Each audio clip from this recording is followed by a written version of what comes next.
estudante de Direito, e hoje vamos conversar sobre o termo de ajustamento de conduta, o TAC. Eu sou Alexandre R. Dias de Andrade, sou advogado há 30 anos, né, atualmente atuando preponderantemente no ramo de direito, relações de consumo e direito de família. Já participei de alguns TACs nessa área de direito de consumo, de direito ambiental, alguma coisa até de direito administrativo, e espero poder contribuir com o trabalho de vocês. Doutor Alexandre, poderia nos contar brevemente como surgiu sua aproximação com questões envolvendo o Ministério Público e temas de interesse coletivo?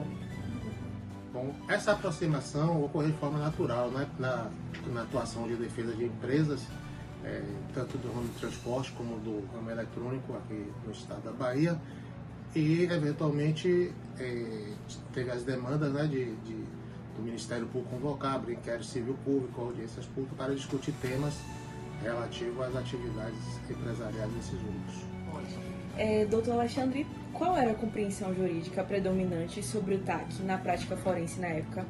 Havia alguma resistência, alguma insegurança?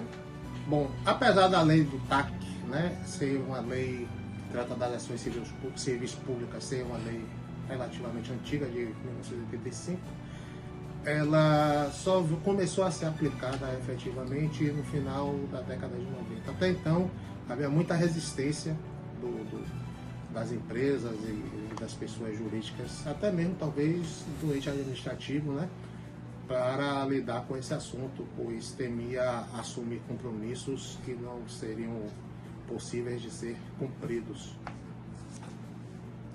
Doutor Alexandre, qual foi o cenário institucional que levou à necessidade de celebração do TAC com as empresas de transporte intermunicipal na Bahia na década de 1990? Durante muito tempo foi prática comum as empresas de transporte, principalmente em épocas de festas como Natal, São João, Semana Santa, transportar passageiros em pé, né? Então as pessoas, eles vendiam mais passagens do que tinha de assento e o excedente ia em pé. E também havia o costume de parar o ônibus na estrada e embarcar pessoas em pé. Na época houve um acidente grave com muitas mortes e o Ministério Público viu que aquilo não era condizente com a segurança, né, do transporte, com a cidadania, com o conforto dos passageiros, e começou uma série de audiências públicas para discutir o tema. Essa discussão chegou ao ponto, né, as empresas tinham muito receio de participar, de cooperar, com medo de perder receita, porque ia deixar de vender as passagens, com medo de deixar de atender os passageiros, os consumidores, né? E começaram a não aceitar o TAC, a não aceitar participar das audiências. Mas era inevitável, né? Porque houve mortes, teve muitos acidentes na época. Então, culminou fazendo, né, as empresas, a associação das empresas de ônibus com os empresários aceitando esse TAC. E como se deu a construção desse TAC e quais foram os principais entraves nas negociações com as empresas? Bom, como eu falei, né, esse TAC foi muito demorado, pois as empresas tinham medo de perder receita. Era a maior época de venda de passagem, né, Natal e São João aqui na Bahia, e eles não queriam deixar de ter esses passageiros a bordo dos ônibus, e temiam a concorrência do transporte clandestino, e eles se amarraram muito, né, para topar fazer esse TAC. Teve várias reuniões e várias rodadas, né, de negociação, o Ministério Público fazendo as ameaças de que entraria com ação, as ações civil pública, ações criminais inclusive, e até que as empresas viram que deveriam respeitar, né, a dignidade da pessoa, princípio de segurança, o risco de pagar indenizações em caso de acidente, falou alto também, né, o risco de sofrer ações penais por parte do Ministério Público por causa disso. E esse TAC foi assinado depois de muito trabalho, tanto do Ministério Público como dos advogados das empresas, né, das interessadas. Eu era advogado de uma dessas empresas na época, participei muito, né, de reuniões, não só no Ministério Público, como reuniões internas na empresa para discutir o tema e ver planilhas e coisas parecidas, mas culminou o TAC sendo assinado e algum tempo depois veio o Código de Trânsito que proibiu definitivamente o transporte de passageiros em pé em viagem intermunicipal. Doutor Alexandre, em sua atuação com questões ambientais, o senhor participou da negociação de TACs envolvendo o descarte de baterias de celulares. Quais foram os principais aspectos jurídicos e técnicos discutidos nesse contexto? Bom, nessa época, as baterias de celulares eram feitas de metais pesados, né? E ela não carregava, a duração da carga era pouca. Então era comum as pessoas terem 2 ou 3 baterias na bolsa, no bolso, e trocava de bateria ao longo do dia, ou carregava carregadores e botavam na tomada onde achasse uma tomada. Nesse TAC, o maior entrave foi a discussão das operadoras e dos fabricantes sobre a operação logística de recolher essas baterias, porque eles não queriam ter essa responsabilidade de fazer o que chamam de logística reversa, né? De recolher e dar uma destinação. Eles achavam que a responsabilidade deles se limitava somente a vender os aparelhos. Doutor Alexandre, o senhor também acompanhou um inquérito sobre as antenas de telefonia celular. Qual foi a complexidade técnica e jurídica desse caso? Esse caso das antenas de telefonia foi um caso muito interessante, né? Na época que estava implantando o sistema de telefonia celular aqui em Salvador, houve a demanda das empresas de instalar antenas. E como não tinha área para instalar antenas, eles procuraram condomínios, procuraram terrenos e alugavam espaço e instalavam antenas. Então a cidade ficou coalhada de antenas. Todo lugar que você ia tinha 2, 3 antenas. Um prédio no mesmo prédio tinha umas 10 antenas no terraço do prédio. E isso gerou preocupação das pessoas, dos ambientalistas, mais uma vez, né? Que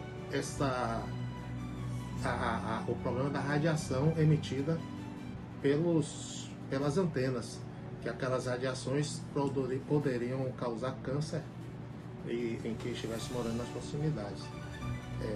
Eles procuraram mais uma vez o Ministério Público aqui ouviu e convocou mais uma vez audiências públicas para discutir o tema com as operadoras e os fabricantes.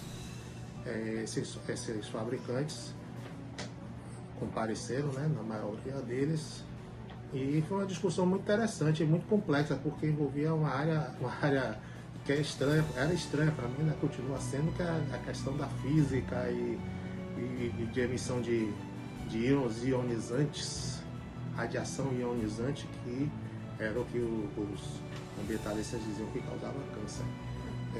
Foi apresentado vários estudos, né, promovido pelo lado dos ambientalistas, mostrando que aquele excesso de antena emitiam radiação suficiente para causar diversas doenças, principalmente câncer no cérebro.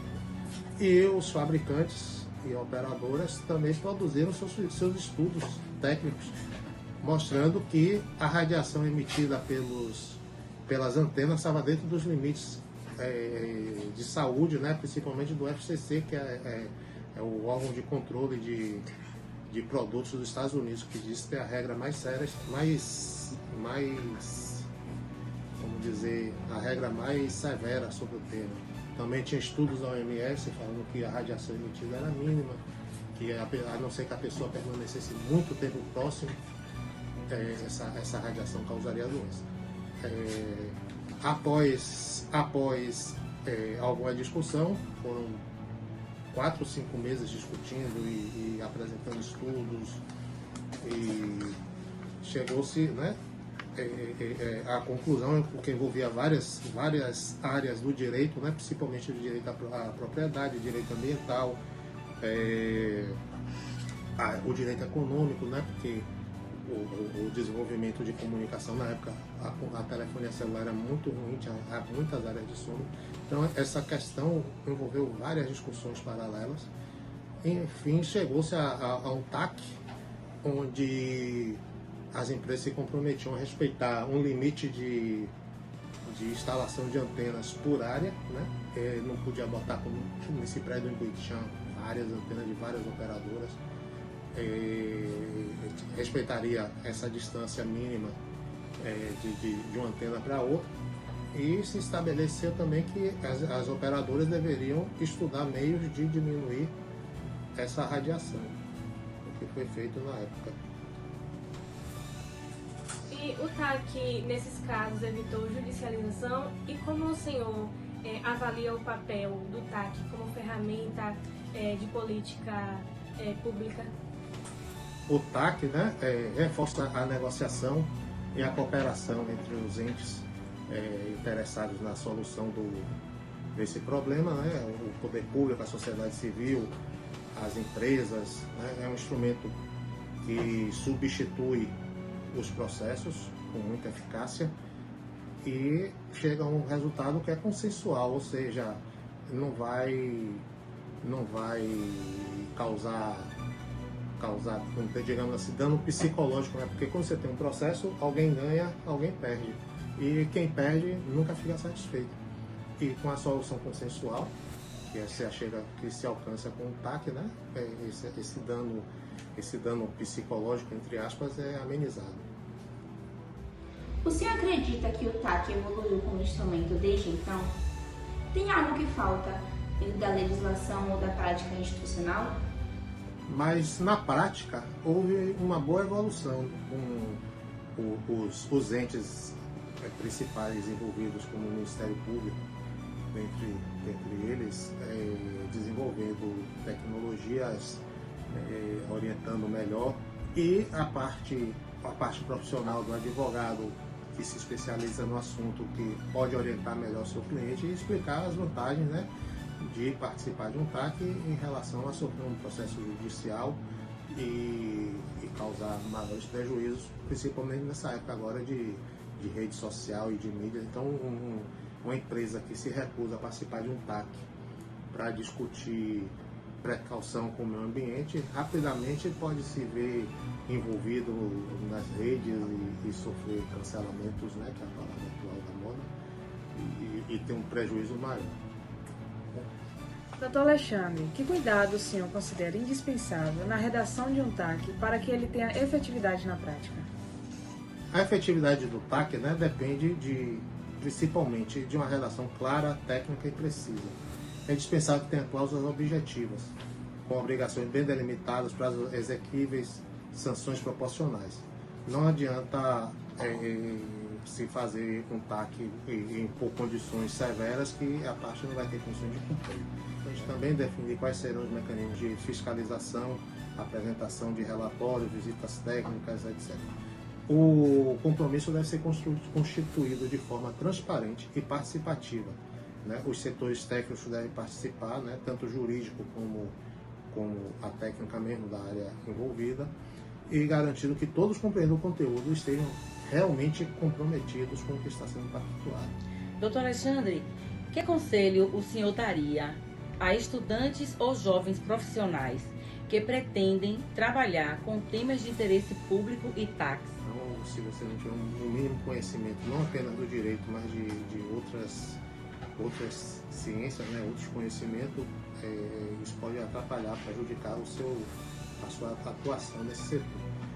No ramo do direito, o TAC é muito usado, principalmente direito administrativo, né, direito ambiental, direito de relações de consumo, né, são áreas que aplicam com mais frequência o termo de ajustamento de conduta. Também é importante estudar o direito constitucional, saber processo coletivo, processo administrativo. No Brasil não tem um código de processo administrativo, mas tem uma série de leis esparsas que regulam o seu funcionamento, e essas são as bases jurídicas do termo de ajustamento de conduta. Muito obrigada pela sua disponibilidade e pelos seus conhecimentos compartilhados. Doutor Alexandre, foi uma honra contar com sua participação. Foi um prazer também participar e contribuir, né, com o estudo de vocês.